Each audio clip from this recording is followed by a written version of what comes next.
Greetings, it's Shanique and welcome to my channel. Today we're going to be making some grape juice.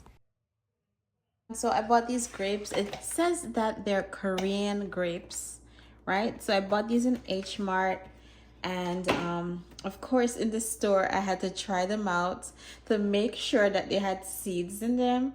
So I'm just gonna cut one open to show you what it looks like on the inside. It looks like Concord grape, but let's see. And of course it has seeds, and you know your girl not gonna buy no grapes and they don't have any seeds in it. So of course I checked in the store and they have seeds, and I'm going to save these seeds and I'm going to try to plant them. Now I'm gonna juice 4 seeds. Pretty, isn't it?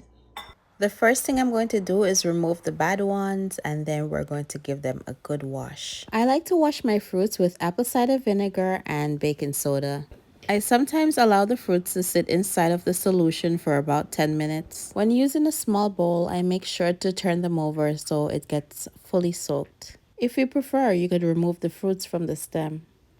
After soaking, I discard off that water and then rinse the fruits again to make sure that all of the solution is totally off the fruit. It's time to juice our grapes. I'm using the Nama C2 cold-pressed juicer and blender. You could use my code ShaniqueC2 for $80 off. I will place the link below. Wow, look how dry that pulp is.